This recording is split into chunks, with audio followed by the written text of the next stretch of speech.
Assalamualaikum warahmatullahi wabarakatuh. Jamaah dimanapun berada, jangan lupa dukung dan tonton terus channel Masjid Agung At-Taqwa Kota Cani. Tonton, subscribe, like, share, and comment. Assalamualaikum warahmatullahi wabarakatuh. Assalamualaikum warahmatullahi wabarakatuh. Alhamdulillah. Asyhadu an la ilaha illallah. Asyhadu anna sayyidina Muhammadar Rasulullah. Allahumma salli ala sayyidina Muhammad wa ala alihi wa sahbihi ajma'in, amma ba'du. Qala Allah ta'ala fi kitabihil karim, bismillahirrahmanirrahim. Fa'lam annahu la ilaha illallah. Wa qala Rasulullah awwaluddin ma'rifatullah, sadaqallahul azim wa sadaqa nabiyul karim. Dan rahmat Allah, malam ini kita telah melanjutkan kembali pengajian kita tentang ilmu akidah. Selanjutnya bermula makna ta'alluq keduanya dengan yang mawjud, itu yaitu menuntut keduanya dengan menyatakan bagi segala yang mawjud. Dan diketahui daripada yang demikian itu bahwasanya tiada ta'alluq keduanya kepada yang mustahil. Karena makna mustahil itu barang yang tiada diterima pada akal akan adanya. Dan ta'alluq keduanya pada yang wajib dan pada yang harus jikalau adalah yang harus itu maujud. Karena setengah bahwa yang harus itu tiada maujud seperti iman Abu Jahal dan iman Abu Lahab, maka tiada ta'alluq oleh keduanya akan dia. Dan kata musannif, wa kalamul ladzi laisa biharfin wala sautin wa yata'allaqu bima yata'allaqu bihil ilm minal muta'alliqat. Artinya, dan kalam yang tiada dengan huruf dan tiada suara, dan ta'alluqnya dengan barang, ta'alluq dengan dia oleh ilmu daripada segala yang dita'alluqnya. Artinya yang ketujuh dari sifat ma'ni, yaitu pembahasan segala sifat ma'ni yang tujuh itu kalam, yaitu sifat yang wujudiyah yang berdiri ia dengan zat Allah Ta'ala yang maha suci daripada berhuruf dan suara, dan maha suci daripada terdahulu dan terkemudian, dan lahnin dan sahih dan i'rab, yakni berubah dan berilat, yakni ditukar, dan hazab dan yang lainnya daripada yang demikian itu.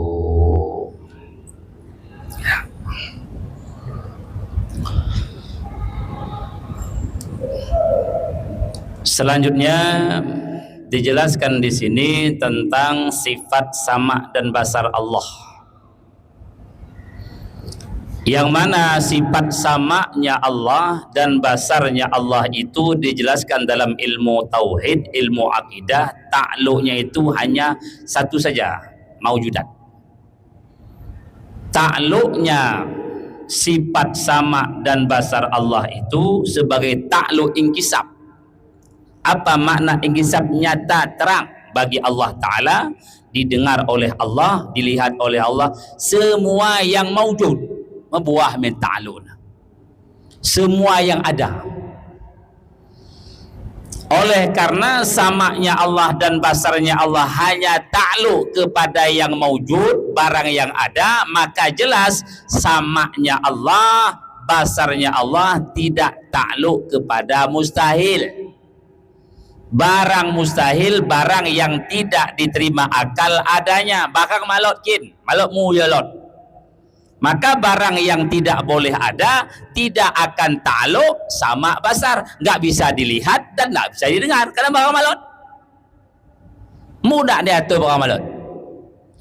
Mu kita atur barang, kita ge barang malot. Malot. Maka oleh karena itu dijelaskan dalam ilmu akidah, dalam kitab akidah bahwasanya samanya Allah dan basarnya Allah tidak akan takluk kepada yang mustahil, karena mustahil barang yang tidak boleh ada. Sedangkan sama basar itu takluk hanya kepada yang ada, yang maujudat. Dan dipahami daripada itu dengan kata-kata yang maujud, barang yang ada itu dua, ada yang wujud wajib, itulah dirinya Allah dan sifatnya Allah. Maka Allah melihat, mendengar dirinya, melihat dan mendengar segala sifatnya, karena takluk kepada maujud yang wajib. Yang kedua, sama basar Allah takluk juga kepada yang maujud, yang baharu, yang harus, yang jaid. Maujud yang jaid ini dua, ada yang harus itu ada wujudnya, yang kedua tidak ada wujudnya, yang jaid. Jaid itu barang yang boleh ada pada akal. Sesuatu yang boleh ada pada akal terbagi dua. Ada yang memang dia sudah ada, maka takluk sama basar. Yang kedua, barang itu boleh ada tapi tidak ada, maka tidak takluk sama dan basar Allah. Contoh, iman Abu Jahal. Ada apa enggak? Beriman enggak dia? Enggak. Boleh enggak ada? Boleh enggak adanya?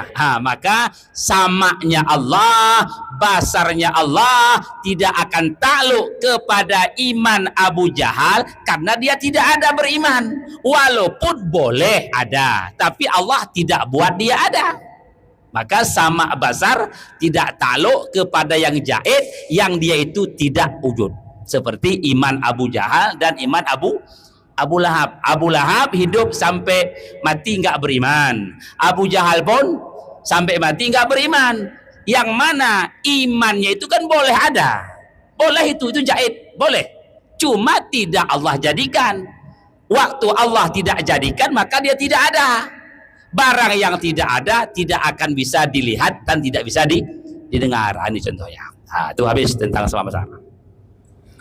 Yang selanjutnya, sifat ma'ani yang terakhir yaitu kalam.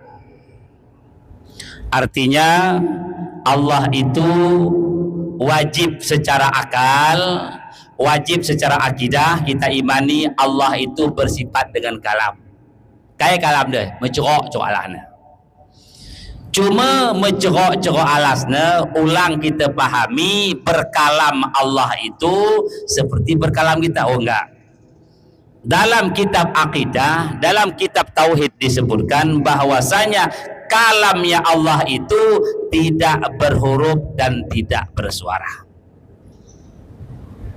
Yang mana kalam Allah tidak berhuruf, tidak bersuara, ini bukan tempat yang kita pikirkan. Kita nggak perlu berpikir itu. Kalau kita pikir nanti nggak dapat. Kita renungkan, kita hayati bagaimana Allah itu berbicara, berhuruf pun enggak, bersuara pun enggak. Akhirnya nanti apa? Menolak. Akhirnya kita tidak menolak. Seolah-olah kita tidak nanti percaya ada kalam Allah. Kenapa? Kalau kalam Allah itu tidak berhuruf, tidak bersuara, seolah-olahnya jelas akal nggak dapat itu. Oleh karena nggak dapat akal, nanti turun ke hati. Oh ini nggak ada. Udah kena kita. Sedangkan Allah mengatakan wa kallamallahu Musa taklima. Kan ini dalil, bukti yang jelas, sejelas-jelasnya Allah berbicara dengan Nabi Muhammad. Ini sekarang bagaimana kalam Allah? Maka kalam Allah dalam ilmu akidah dijelaskan dengan jelas, diterangkan dengan seterang-terangnya, tidak berhuruf, tidak bersuara. Maka ini hal yang tidak perlu kita pikirkan, hanya kita imani saja. Ini kita yakini plain Tuhan Lord mencerok. Ketika kalam Tuhan, kalam Allah tidak berhuruf, tidak bersuara, tapi bisa didengar oleh Nabi Musa. Kalau enggak didengar, bagaimana bisa berbicara? Nabi Musa jelas terang mendengar kalam Allah. Kalam bagaimana? Kalam azali, kalam tauhid, kalam yang bersifat zat Allah dengan itu. Itulah kalam tauhid, kalam yang tidak berhuruf, tidak bersuara. Jadi harus kita yakini. Teman-teman ragu nih. Karena pemahaman ahli sunnah wal jamaah, kalam Allah itu tidak berhuruf, tidak bersuara. Kalau berhuruf kayak kita, kalau bersuara kita juga. Sedangkan Allah itu laisa kamitslihi. Sudah Allah jelaskan sejelasnya, Allah tidak sama dengan kamu. Kalaupun kamu berbicara, Allah berkalam, tapi jangan pahami kalamnya Allah seperti kalammu. Bagaimana? Berhuruf, bersuara, berkalimat-kalimat, bertitik koma. Begini, baik. Ini kalam kita. Kalau kalam Allah enggak. Bagaimana sifat kalam itu? Sifat kalam itu diartikan sifat kalam adalah kalam satu sifat wujudiyah.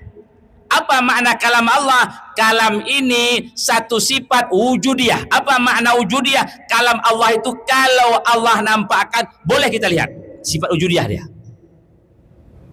Kalam Allah yang tidak berhuruf tadi, tidak bersuara tadi, kalau ditajallikan oleh Allah, kalau dibuka hijab Allah, kita bisa nampak kalam Allah itu. Di samping kita dengar, kita lihat. Mu kita tobe, karena barang lewat. Kalau barang ada pasti bisa lihat. Yang tidak boleh lihat barang yang tidak ada, ataupun hal. Sedangkan sifat kalam itu wujudiyah. Nah, sifat kalam itu sifat wujudiyah yang berdiri pada zat Allah Ta'ala. Dapa kalam Tuhan ni Tuhan. Maka kalam Allah itu tidak ada banta. Kalam tidak berhuruf, tidak bersuara, itu sifat zat Allah. Tidak ada manusia yang bersifat kalam seperti itu. Lo ndak kita kalam tu mau huruf ndak? Kata enggak bisu lah no. Allah enggak bisu. Tapi Allah mencerak Tuhan ndak mau huruf, ndak mesara. Kita ketera ni. Barang ni fikirkan, ini barang yang diimani. Maka barang yang diimani itu kadang-kadang tidak lewat akal. Paham tak? Barang si kita imani kadang-kadang akal mamentad. Karena ini bukan diakali, masa jauh. Nong karwan nangker, berkubu, songko dengan mati, akal terkali. Mamkat di. Kata kat nama mereka nangker, garoh tu esok nak kubu. Ini perkara akal. Kalau perkara ini bukan berakal, perkara iman yang gaib. Tiga hal yang gaib. Atau tak teratur, gelam tak tergelam. Tapi pasti lot, maka ini perkara iman. Yu'minuna bil ghaib. Maka dalam hal ini ulang gaduh fikirkan, ketera cerok Tuhan ustaz, mencerok sida, berkalam sida, cuma ndak merhum, ndak bersuara, ketera ni, anda ndak main ketera, keterima. Kita harus ni imani, harus diyakini. Ini perkara yang gaib. Go. Dan yang mana kalam Allah itu kepada takluknya kalam sama dengan takluk ilmu. Kai situ Tuhan edi jerok ke situ. Faham ni? Kita ndak pekahup, ndak kita toh be. Dia pekahup. Kata Tuhan tak pernah berdusta. Kenapa? Karena yang dikalam oleh Allah, yang Allah tahu. Yang Allah tahu sesuai dengan kenyataan. Maka dalam hal itu disebutkan kemana takluknya ilmu, itulah takluk kalam. Sudah jelas di belakang takluk ilmu 3. Allah mengetahui yang wajib, Allah mengetahui yang mustahil, Allah mengetahui yang harus. Maka kalam Allah juga itu yang dibicarakan oleh Allah, takluk dilalah, yang ditunjukkan oleh kalam Allah itu 3 juga. Ada perkara zat, wajib wujud tentang dirinya, tauhid, akidah. Yang kedua tentang mustahil, barang boleh ada. Dan yang ketiga tentang alam, jaid. Maka telu amin cerita dia. Cuma si telu dia malak batasnya. Tentang wajib wujud, tentang sida, tentang mustahil, dan tentang jaid. Ini jaid habis. Yang harus.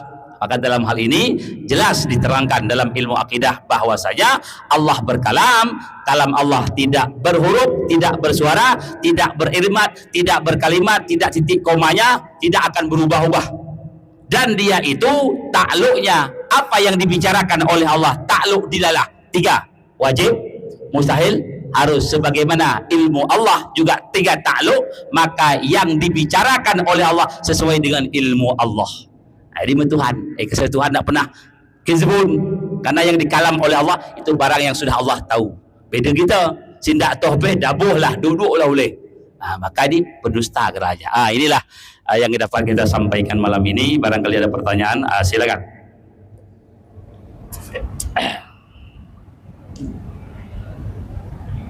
Dia sudah terang pe mimi nampang. No, terang itu.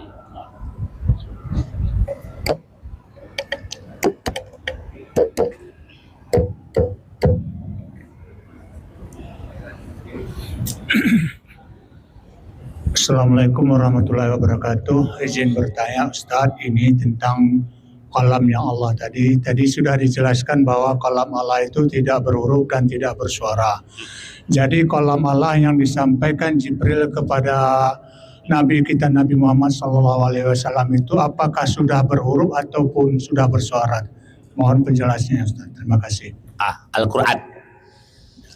Al-Quran 30 juz 114 surat 6.600 ayat di oye dimasukkan dari yang diturunkan oleh Allah berjibril di oye kalam lesa tidak berhuruf.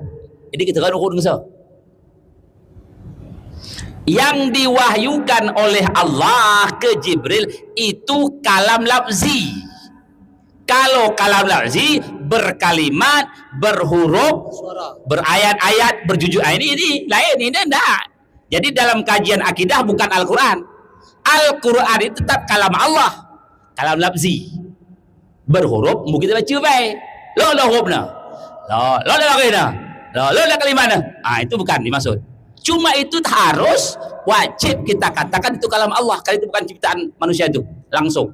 Maka Allah wahyukan Al-Quran ke Nabi Muhammad lafaz dan makna. Jadi kesemata bahan kambari barisnya. Contoh, Alhamdulillahi. Enggak boleh Alhamdulillahu. Oh, dah kena kau enggak satu. Di video ni. Jadi kesekoan enggak terbahan musambah baris. Dia bersama berdosa. Kan sebab ini Quran. Karena Al-Quran itu hurufnya, barisnya, tasdidnya habis gua diturunkan. Tak apa berubah. Kita ilmu qiraah 7. Ini mau wadduha. Ini lo macam ni. Kita ndak lo ilmu lang mulai ikut. Wadduha. Ini qiraah, ilmu qiraah Quran. Itu ada. Ada qiraahnya, ada bacaannya dari sahabat. Cuma kita yang belum alim ke sana ikuti saja bagaimana yang sudah ada aja.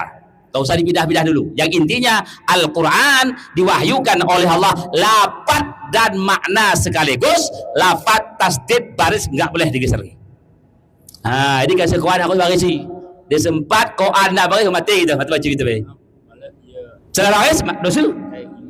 Alhamdulillah Quran baris dia lengkap kau baris sampai hingga kita mau kita baca.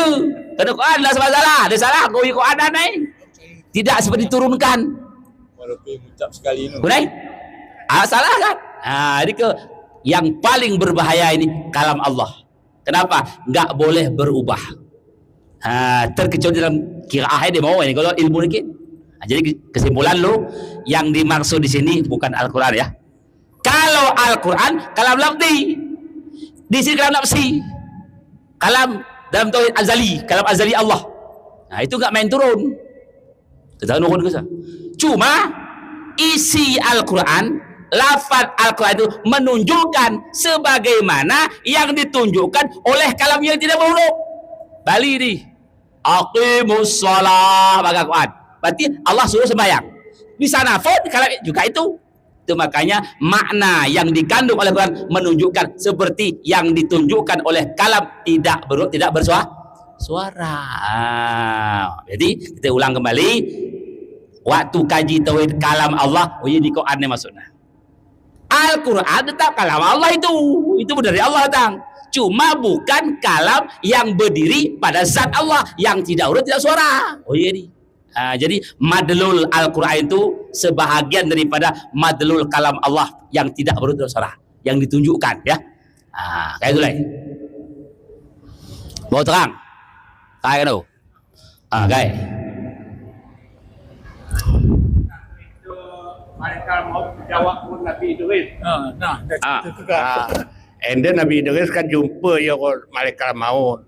Kaya langkah malaikat maut. Edi sekan cabut nawa kak di teluar hari. Ngoso seminggu pungana mereka ada handa si sekan cabut negak mereka sedekah. Gak tambah dia 30 tahun dari umur na. Seminggu jumpa tu mereka mau Nabi Idris. Papua kau tu Nabi Idris. Kau buat ni teluar kau cabut tong tu lah. Waktu ku ada agak bersedekah ibu kalak sengsara kat mido tu. Doa yang ke panjang umur kat tambah 30. Lepas tu berubah dia rumah put dia kat kanda. Yo. Kau ni. Jadi ketentuan Allah lot berubah lot enggak. Dia cerita Nabi Idris, dia sahih cerita, berarti itu ketentuan Allah yang berkait dengan sedekah. Ya. Wei. Karena ada memang pahala sedekah nambah umur, faedah sedekah. Dia begini kadar Allah. Memang lo kadar Allah kita mula kita tahu kadrullah itu tak tahu dah. Wan polan, ame polan, umurnya sekian. Dia bersedekah ya tambah sikit. Begini kadrullah. Begini bersedekah tambah. Lo karena kita yang disebutkan kadar yang disebutkan mubram. Mubram itu hukum Allah yang tidak lagi bisa berubah. Gak keterapi sedekah tu. Apa dah? Lo kadar ni. Jadi artinya hukum Allah ada yang mubram, itu gak boleh berubah. Ada yang bisa berubah. Asyik berarti berubah. Lalu contoh biar kita bahan. Kita sebelum lawan Medan bersedekah kita jalan. Cuma bagah belahan juga kecelakaan. Ini kaya ni. Kepina sedekah tege malot bisa menolak kadrullah. Malot karena kadrullah ke mubram sifatnya. Gak keterepi boleh sedekah itu kecelakaan tetap terjadi. Ini contohnya. Jadi intinya ada kadrullah, ketentuan Allah yang berubah ada tidak. Ini betul untuk sama ini. Kita tidak kata tak berubah tak hendak. Yang penting kita bersedekah. Tidak dia berubah, yang penting pahala sedekah. Ngoloh jadi baik masuk tu berubah dah. Nangan saat mau bersedekah aku memujuk ke. Kecelakaan kan ulang begini cakap kata. Berarti mudah-mudahan pahala lah betul kau. Karena KIP kejadian singgung ketentuan pasti terjadi. Cuma si mubram ke tak bisa berubah. Si GDG ini berubah. Kata Allah berubah. Begini dua macam ya. Mau jelas ni? Sekian. Assalamualaikum warahmatullahi wabarakatuh.